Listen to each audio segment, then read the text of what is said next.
মোদি হাসিনাকে একসঙ্গে ছাত্র জনতার সামনে ফাঁসি দিতে হবে, হুঁশিয়ারি দিয়ে যা বললেন থালাপতি বিজয়। নরেন্দ্র মোদী পদত্যাগ করতে চলেছেন।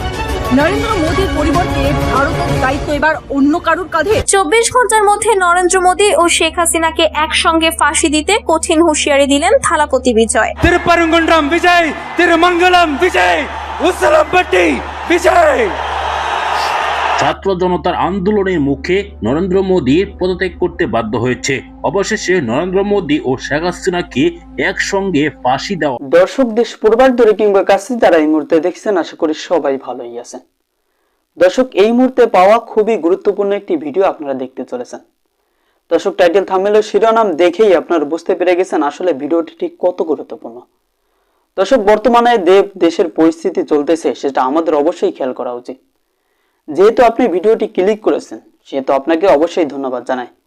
তো দর্শক, কথার বাড়াবো না, চলুন আমরা সেই কাঙ্ক্ষিত ভিডিওগুলি দেখে আসি। তবে তার আগে বলবো, যারা এখনো আমাদের চ্যানেলটিকে সাবস্ক্রাইব করেননি অবশ্যই চ্যানেলটিকে সাবস্ক্রাইব করে রাখবেন, আর যারা অলরেডি সাবস্ক্রাইব করে রেখেছেন তাদেরকে অসংখ্য ধন্যবাদ। তো দর্শক, কথা আর বাড়াবো না, চলুন আমরা সেই ভিডিওটুকু দেখে আসি। রাজনৈতিক অঙ্গন এখন যেন দাবানলের মতো জ্বলছে। দীর্ঘদিনে জমে থাকা ক্ষোভ, অন্যায়, দুর্নীতি আর একনায়কতন্ত্রের বিরুদ্ধে ছাত্র জনতার আন্দোলন মুহূর্তে তীব্র আকার ধারণ করেছে। রাজধানী নয়াদিল্লি থেকে শুরু করে রাজ্য রাজনীতি সর্বত্রই আজ উত্তেজনার দোলা। ঠিক এই সময়ে সামনে আসে এক বিস্ফোরক খবর।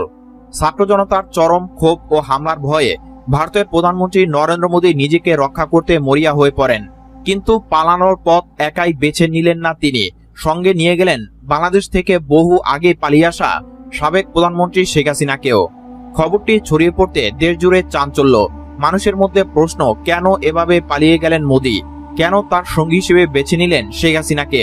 অনেকে বলছেন দুই নেতা একই রকম একনায়কতন্ত্র, একই রকম দুর্নীতি, একই রকম দমননীতি চালিয়েছেন নিজেদের দেশে, তাই হয়তো শেষ সময়ে এসে একসঙ্গে পালানোর চেষ্টা করেছেন তারা। কিন্তু ছাত্র জনতা থেমে নেই। দিল্লি বিশ্ববিদ্যালয়, জওহরলাল নেহরু বিশ্ববিদ্যালয় থেকে শুরু করে বিভিন্ন রাজ্যের কলেজ ভার্সিটির তরুণরা এখন রাস্তায়, হাতে প্ল্যাকার্ড, মুখে স্লোগান, জনগণের রক্তের হিসাব চাই, ভোট চুরি আর হবে না, দেশ বিক্রি আর চলবে না।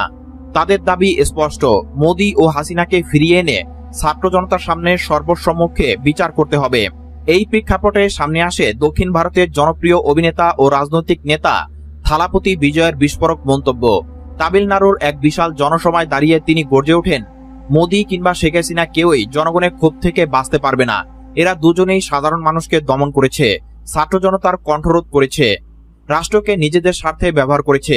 আমি স্পষ্ট করে বলছি, এই অপরাধীরা যদি দেশে ফিরে আসে তবে তাদেরকে ছাত্র জনতার সামনে দাঁড় করিয়ে বিচারে কাঠগড়ায় দাঁড় করাতে হবে। জনগণের হাতেই হবে তাদের শাস্তি, আর সেই শাস্তি হবে প্রকাশ্যে ফাঁসি। বিজয়ের এই ঘোষণা মুহূর্তে ভাইরাল হয়ে যায় সোশ্যাল মিডিয়ায়। ফেসবুক, টুইটার, ইনস্টাগ্রামে লাখ লাখ মানুষ শেয়ার করতে থাকে তার বক্তব্যের ভিডিও। অনেকে লিখেছেন, জনগণের মনের কথা বললেন থালাপতি বিজয়। কেউ কেউ আবার এক ধাপ এগিয়ে দাবি তুলেছেন, ভারত ও বাংলাদেশের যৌথ ছাত্র আন্দোলনের মাধ্যমে দুই সাবেক নেতাকে ফিরিয়ে এনে ফাঁসির দড়িতে ঝুলিয়ে দিতে হবে। এদিকে মোদী ও হাসিনার পালিয়ে যাওয়ার পর রাজনৈতিক মহলেও তীব্র প্রতিক্রিয়া দেখা দিয়েছে। কংগ্রেস নেতারা বলছেন, এটাই মোদীর আসল চরিত্র, তিনি দেশের মানুষের মুখোমুখি দাঁড়ানোর সাহস রাখেন না। বাংলাদেশের বিরোধী দলগুলো বলছে, শেখ হাসিনার পালিয়ে বেড়ানো প্রমাণ করে তিনি জনগণের কাছে কতটা অজনপ্রিয় ছিলেন। জনগণের চোখে এখন মোদী হাসিনা যেন একই মুদ্রার এপিঠ ওপিঠ। ভারতের মানুষ বলছে, দিল্লির জনপদে যেমন নির্দয়ভাবে আন্দোলনকারীদের উপর লাঠিচার্জ হয়েছে, তেমনি ঢাকায়ও ঘটেছিল একই ঘটনা। দুই দেশের ছাত্ররা আজ যেন একই স্লোগানে গলা মিলিয়েছে, স্বৈরাচার নিপাত যাক। প্রশ্ন হচ্ছে, মোদী ও হাসিনার পরিণতি কি হবে? তারা কি সত্যি নিরাপদে পালাতে পারবে, নাকি আন্তর্জাতিক চাপ, জনতার আন্দোলন আর ছাত্র শক্তির দাবিতে একসময় ফিরিয়ে আনা হবে? রাজনৈতিক বিশ্লেষকরা বলছেন, আন্দোলনের গতি ও ছাত্র জনতার ঐক্য এখন এমন এক পর্যায়ে পৌঁছেছে যেখানে পালিয়ে থেকেও রেহাই পাওয়া সম্ভব নয়। ইতিহাস সাক্ষী, জনগণের আদালতে শেষ পর্যন্ত সব স্বৈরশাসকই বিচারের মুখোমুখি হয়েছে। শেষমেশ থালাপতি বিজয়ের হুঁশিয়ারি যেন আজকের পরিস্থিতির প্রতিচ্ছবি। তার কণ্ঠে ছাত্র জনতার গর্জনে প্রতিধ্বনিত হচ্ছে, জনগণের বিচার এড়িয়ে বাঁচার উপায় নেই। একদিন মোদী ও হাসিনাকে ফিরিয়ে এনে সেই বিচারের মুখোমুখি হতেই হবে। তিরুপরঙ্গুন্ড্রম বিজয়, তিরুমঙ্গলম বিজয়, উসলামপট্টি বিজয়। সিংহ কেবল শিকারের জন্য বেরিয়ে আসে, বিনোদনের জন্য নয়। ভারতের ক্ষমতাসীন দল বিজেপিকে এভাবেই হুমকি দিয়েছেন দক্ষিণী সিনেমার জনপ্রিয় অভিনেতা থালাপতি বিজয়। সিনেমার মতো রাজনীতিতেও রীতিমতো বাজিমাত করে ফেলেছেন এই অভিনেতা। ভারতের ক্ষমতাসীন দল বিজেপিকে আদর্শিক শত্রু আখ্যা দিয়ে রীতিমতো আলোড়ন সৃষ্টি করেছেন তিনি। সমালোচনা উপেক্ষা করে মুসলমানদের বিভিন্ন অনুষ্ঠানেও উপস্থিত হতে দেখা গেছে এই অভিনেতাকে। 2026 2 பேருக்கு நடுவுல தான் போட்டியே। তিনি তামিলাগা ভেত্রি কাজাগাম বা টিভিকে নামে একটি দল গঠন করেছেন। 2026 সালের তামিলনাড়ু বিধানসভা নির্বাচনে লড়বে তার দল। সবার ভরসা মা, আর মায়ের ভরসা এসিআই এরোসল। 50 বছরেরও বেশি সময় ধরে পরিবারের সুরক্ষায় ACI Aerosol। ইতিহাসের সমান্তরাল চিত্র তুলে ধরে এবং আঞ্চলিক গর্বকে জাগিয়ে তুলে নিজের দলকে তামিলনাড়ুর রাজনৈতিক বিকল্প হিসেবে উপস্থাপন করেছেন বিজয়। சட்டமன்ற தேர்தல்ல யாருக்கு ஓட்டு போடணும், எப்படிப்பட்ட ஆட்சி ভারতীয় গণমাধ্যম জানিয়েছে, দলের দ্বিতীয় রাজ্য সম্মেলনে বক্তৃতা দেওয়ার সময় অভিনেতা ও রাজনীতিবিদ থালাপতি বিজয় টিভিকের প্রতি সমর্থন আদায়ে প্রতীকবাদ, তীক্ষ্ণ রাজনৈতিক বার্তা এবং আবেগপূর্ণ আবেদন ব্যবহার করেছেন। অনুষ্ঠানে বিজয় বলেন, একটি সিংহ ভিড়ের মধ্যে থাকতে জানে এবং সে একাও থাকতে জানে। এটি অনন্য। সিংহ কেবল শিকারের জন্য বেরিয়ে আসে, বিনোদনের জন্য নয়। তিনি আরও বলেন, গুজব রটেছে যে টিভিকে বিজেপির সাথে হাত মেলাচ্ছে। আমরা বিজেপির সাথে জোট করছি না। আমাদের দল কোনো ধর্মের বিরুদ্ধে নয়।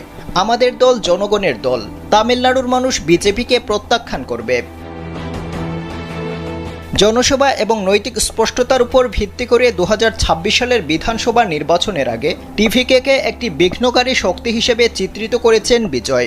বিশাল জনসভায় তার ভাষণকে টিভিকের মোড় গুড়িয়ে দেওয়া ভাষণ হিসেবে দেখছেন বিশ্লেষকরা। প্রিয় দর্শক, আপনারা জানেন স্বৈরাচার শেখ হাসিনা যখন ভারতে আশ্রয় নিয়েছে তখন থেকেই বাংলাদেশ ও ভারতের সম্পর্ক মোটেও ভালো যাচ্ছে না।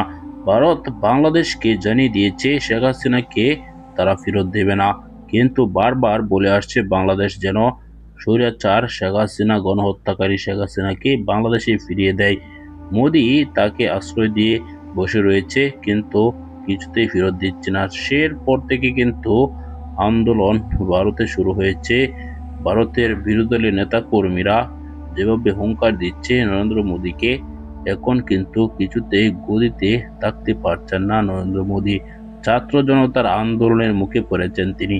ছাত্র জনতার আন্দোলনে যেভাবে শেখ হাসিনার পতন হয়েছে, সেভাবেই পতন হতে যাচ্ছে ভারতের প্রধানমন্ত্রী নরেন্দ্র মোদীর।